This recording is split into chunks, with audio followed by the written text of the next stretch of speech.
Stay until the end, because there is one powerful lesson waiting for you, a lesson most people never understand until pain forces them to. And once you hear it, you may never look at family or yourself the same way again.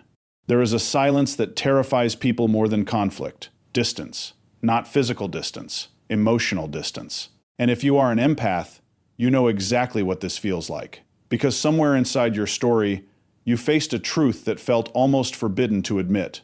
Sometimes, the people who wounded your nervous system shared your blood. That realization does not arrive dramatically. It does not announce itself with thunder. It enters quietly, like a crack appearing inside something you once believed was permanent. This is the conversation society avoids. You are taught that family is sacred, that loyalty must survive everything, that forgiveness should have no boundaries, that love means enduring, remaining, absorbing. And if you struggle, if you feel exhausted, if your spirit feels heavy around certain people, you are often told to try harder, be more understanding, be more patient, keep the peace. But your soul remembers something your conditioning tried to erase. Love without safety becomes emotional captivity. And captivity, no matter how familiar, is not love. This is difficult to accept, because you were never taught to question emotional pain inside family. You were taught to normalize it, to explain it away, to carry it quietly. So you learned strange forms of survival. You learned to silence your discomfort. You learned to ignore the tension in your body. You learned to smile while your nervous system screamed. And perhaps this became so normal, you forgot it was happening. You told yourself stories. Maybe I am too sensitive. Maybe I expect too much. Maybe this is just how families are. But deep down, your body knew. Because the body keeps truths the mind tries to negotiate. It remembers the conversations that left you shaking, the criticism disguised as concern, the guilt wrapped in affection, the emotional unpredictability that forced you to stay hyper-aware. You may not have had language for it then, but your nervous system understood. And that understanding changes something. Because an empath does not experience relationships the way others often do. You do not simply hear words. You absorb atmosphere. You do not merely witness emotion. You feel it moving through your own internal world. And when that sensitivity exists inside emotionally unsafe environments, the cost becomes invisible. You become the emotional translator, the peacemaker, the one who absorbs tension so others can remain comfortable. You become skilled at reading moods, predicting emotional weather, managing energy that was never yours to manage. And for a while, you call this love. You call this compassion. You call this loyalty. But eventually, something inside you grows tired. Not angry, tired. Because even the gentlest soul reaches a threshold. And when that threshold arrives, the questions begin. Why do certain conversations drain you before they begin? Why do some family interactions leave you emotionally numb? Why do you feel guilty for needing peace? Why does your body relax only in distance? These questions frighten people because they threaten old beliefs. The belief that blood automatically creates safety. The belief that love must require sacrifice. The belief that protecting yourself is selfish. But listen carefully. You are not selfish for noticing what hurts you. You are not cruel for acknowledging emotional reality.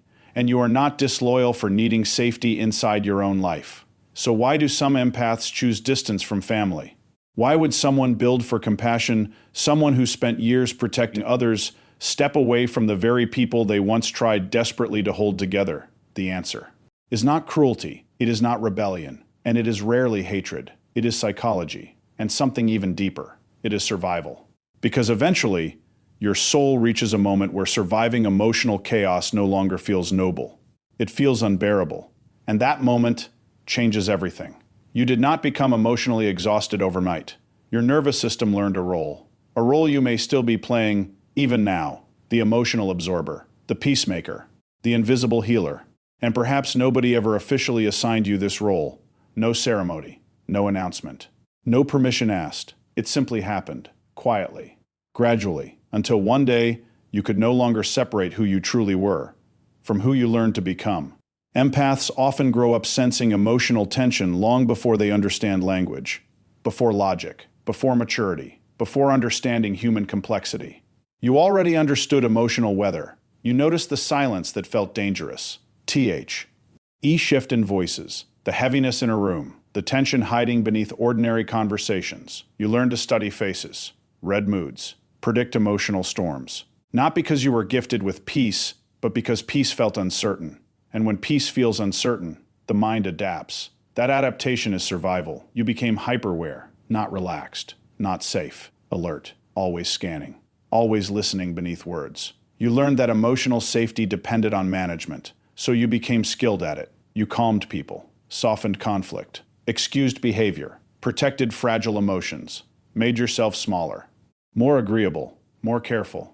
You learned that harmony mattered more than honesty, and eventually, you stopped asking a dangerous question. What do I feel? Because your attention became trained on everyone else.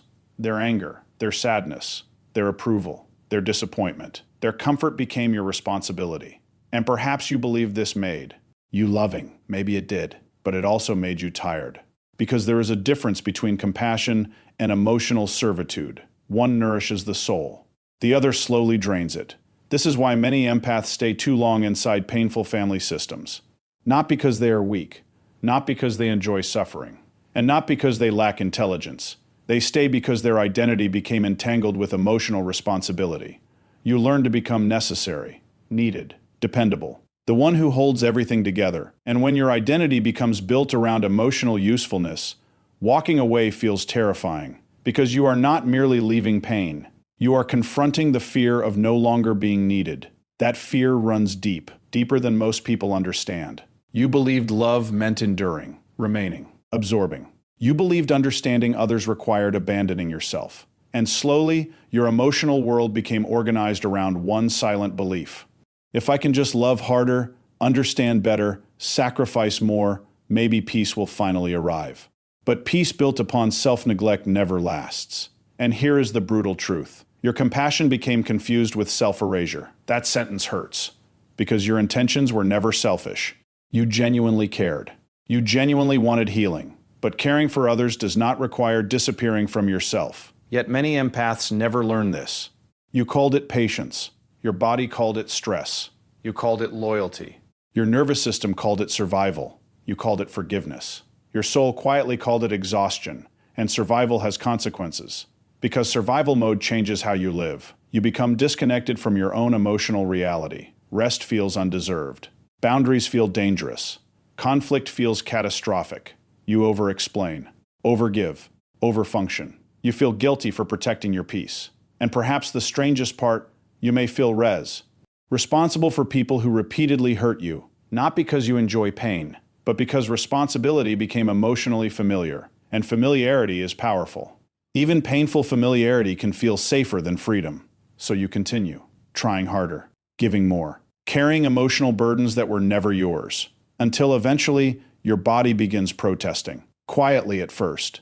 You feel drained before certain phone calls, heavy before family gatherings, tense around particular voices. Your chest tightens, your energy collapses. And still, you tell yourself to be stronger, more understanding, more patient. But your nervous system keeps speaking, because the body records what the mind tries to rationalize. And somewhere inside, a realization begins forming. You were never born merely to regulate the emotions of others. You were never designed to become emotional shelter while standing exposed yourself. The role you learned may have helped you survive, but survival is not the same as living. And the moment you begin asking again, what do I feel? What hurts me? What restores me? What do I need? Something forgotten begins returning. Your voice, your truth, your emotional existence. And that return is where healing finally begins. There comes a moment, quiet, almost invisible, when the empath begins waking up, not through anger, not through rebellion, through exhaustion. And this exhaustion feels different. It is not ordinary tiredness. It is deeper, older. The kind of fatigue that settles inside the soul after years of emotional overextension. Because your body keeps records your mind tries to deny. Long before your thoughts admit the truth, your nervous system already knows. And eventually, you begin noticing something strange. Certain phone calls drain you before they even begin. You see a name appear on your screen, and your energy changes. Your chest tightens. Your breathing shifts. Not dramatically, just enough. For your body to whisper something here does not feel safe. Certain visits leave you emotionally numb. You return home exhausted without understanding why. Certain conversations force your soul into defense mode. You rehearse explanations, prepare responses, anticipate disappointment, and perhaps the most painful part, You begin feeling tired around people you were taught should feel like home. This realization creates guilt, heavy guilt, because you love, you care. You do not want conflict, so you explain away your discomfort. Maybe I am too sensitive. Maybe I should try harder. Maybe I misunderstood. Maybe this is just family. Maybe everyone feels this way. And still, your body keeps speaking. Because the body does not negotiate with emotional reality. It records. It remembers. It protects. You can silence your thoughts. You can rationalize behavior. But your nervous system continues collecting evidence. The tension, the emotional unpredictability, E pressure, the invisible labor. And eventually, you can no longer ignore the emotional debt. That phrase matters. Emotional debt. Because debt is what accumulates when giving becomes disconnected from restoration. You give, understand, forgive, adjust, carry. But somewhere along the way, the emotional exchange becomes unbalanced, and your soul notices. This is the psychology few people understand. Empaths often confuse guilt with love, not intentionally. Conditioning taught you this. You feel guilty for creating boundaries, guilty for disappointing people, guilty for saying no, guilty for protecting your peace. And guilt becomes the chain, because guilt feels morally convincing. It disguises itself as kindness, as duty, as goodness. But guilt is not always evidence of wrongdoing. Sometimes, guilt simply appears when you stop abandoning yourself. That realization changes everything, because people accustomed to unlimited emotional access often interpret boundaries as betrayal, not because boundaries are cruel, but because limits disrupt expectations. And expectations become powerful when people benefit from your overextension. This is where the empath faces something deeply uncomfortable. You begin noticing reactions, confusion, blame, emotional pressure, sudden victimhood, accusations disguised as sadness. And these reactions feel brutal because your heart still hopes to be understood. You are not trying to punish anyone. You are trying to breathe. Yet when access changes, people may respond emotionally. And this creates an inner war. Part of you wants freedom, rest, space. Another part fears becoming the villain. Because many empaths carry an unconscious fear. If I disappoint people, will I still be loved? That fear keeps you negotiating against yourself, explaining too much, defending boundaries you barely believe you deserve, apologizing for needs that should never require apology. And this inner conference, licked, becomes exhausting. You stand between two worlds, the old version of you who survived through self-sacrifice, and the emerging version who longs for emotional truth. This is the threshold, the uncomfortable middle, where awakening begins. And awakening is rarely glamorous. It feels confusing, lonely, disorienting, because you are not only changing relationships, you are changing identity. You are questioning emotional agreements that shaped your entire life. And listen carefully. This part matters. A boundary is not punishment. Distance is not hatred. And protecting your nervous system is not selfish. It is honesty. Honesty about what hurts. Honesty about what drains. Honesty about what no longer feels emotionally sustainable. You are not rejecting love. You are rejecting emotional depletion disguised as obligation. Because real love does not demand your collapse. Real connection does not require self-erasure. And the moment you finally stop measuring your worth through emotional sacrifice, something remarkable happens. The guilt begins losing power. The fog begins lifting. And for the first time, you stop asking whether your pain is valid and start asking a different question. What would happen if I finally became loyal to myself? And that question changes the direction of your entire life. This is where the transformation becomes uncomfortable. Not dramatic, not cinematic, uncomfortable. Because distance is rarely impulsive. Most empaths do not leave quickly. They stay too long, explain too much, forgive too many times, hope too hard. And that hope, though beautiful, can become dangerous. Because hope without change becomes emotional imprisonment. This is the part few people understand about empaths. You do not walk away at the first wound. You endure. You rationalize. You search for meaning inside pain. You replay conversations, offer second chances, then third, then fourth. You convince yourself that if you communicate better, love harder, remain patient longer, something will finally shift. Because your heart is not naturally built for abandonment. It is built for repair. And that is precisely why leaving becomes so difficult. You do not simply mourn people. You mourn possibilities, the future you hoped for, the healing you imagined, the version of connection you spent years trying to create. And sometimes that hope becomes its own prison, Because when hope attaches itself to people unwilling to change, you become emotionally trapped inside waiting. Waiting for understanding. Waiting for accountability. Waiting for tenderness. Waiting for a version of love that keeps promising itself, but never fully arrives. And waiting has a cost, a silent cost. Your energy, your peace, your emotional life. Then one day, something shifts. Not dramatically, silently. There is no grand declaration, no explosion, no sudden hatred. Only a quiet realization. Spreading through your nervous system. You are tired. Not temporarily tired, soul tired. You stop fighting for understanding. You stop begging to be seen. You stop translating your pain into language people refuse to hear. And that moment feels strange, almost unfamiliar, because for so long, your identity was built around emotional effort, trying, fixing, explaining, holding.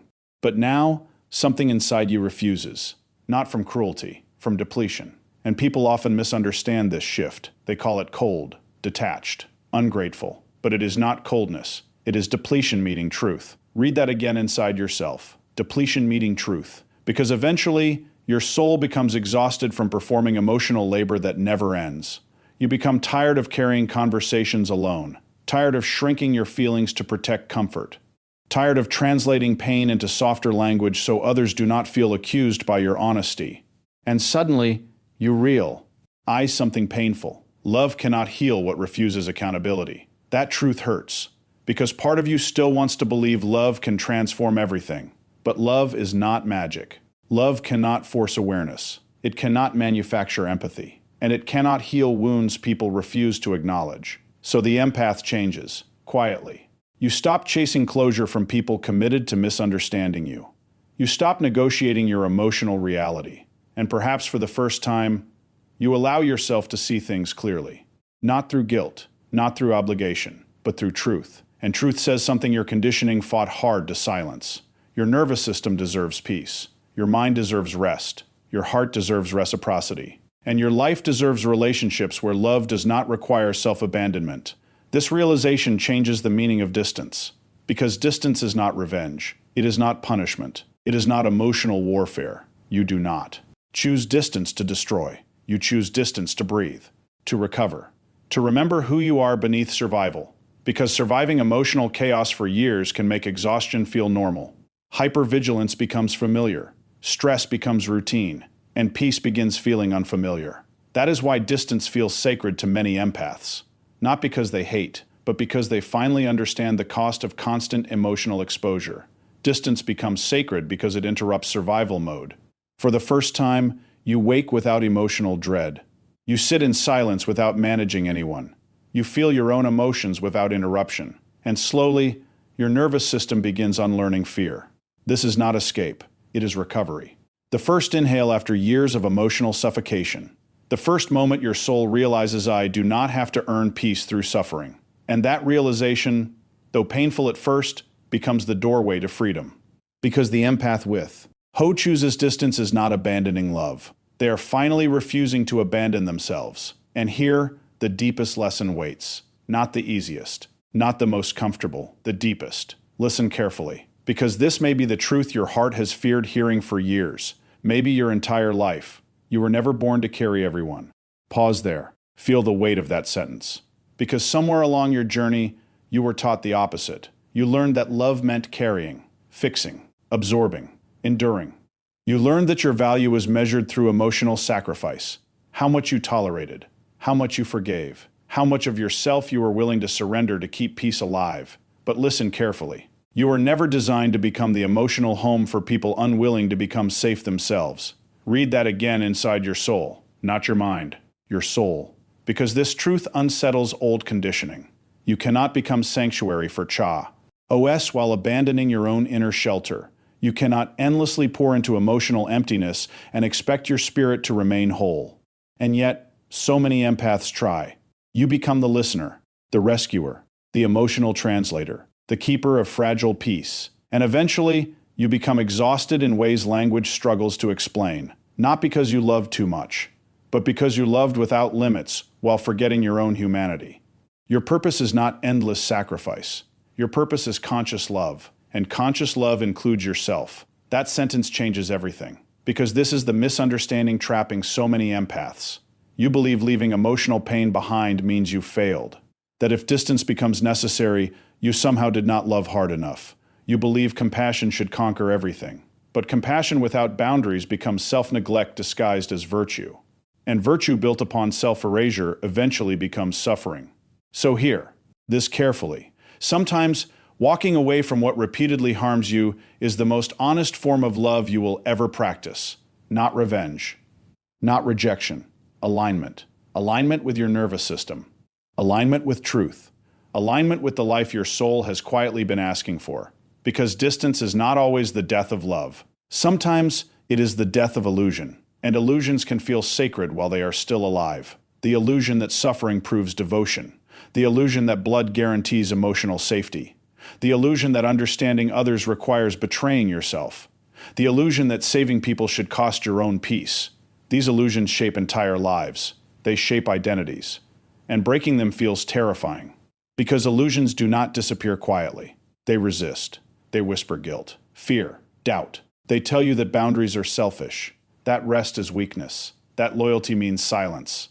But illusions survive only when truth remains avoided. And when truth finally enters, something extraordinary begins happening. You stop begging for permission to exist comfortably inside your own life. That sentence matters. Because many empaths spend years waiting for emotional permission. Permission to rest. Permission to say no. Permission to stop carrying what was never theirs. But freedom begins the moment you stop asking permission to protect your peace. You stop apologizing for your boundaries. You stop negotiating your worth. You stop shrinking your truth so others can remain comfortable inside denial. And suddenly, almost mysteriously, the version of you who lived in emotional captivity begins disappearing. Not violently, not dramatically, quietly, like fog dissolving beneath morning light. And who emerges from that disappearance? Not bitterness, not cruelty, not emotional numbness, awareness, clarity, peace. You become harder to manipulate because you are finally honest with yourself. You become harder to guilt because your self-worth no longer depends on sacrifice. And perhaps for the first time, you stop confusing suffering with love. So if you have chosen distance, or if your soul is quietly considering it, hear this clearly. You are not abandoning love. You are abandoning self-betrayal. And there is a difference, a sacred difference. Because love that destroys your nervous system was never asking for devotion. It was asking for your disappearance. And you were never born to disappear. You were born to exist fully, honestly, safely. So let this final lesson remain with you long after this moment ends. The people who truly value your soul will not require your collapse to feel loved. And the peace you keep postponing may begin the moment you stop abandoning yourself to earn belonging. You are not leaving love behind. You are finally bringing love home. And that changes everything.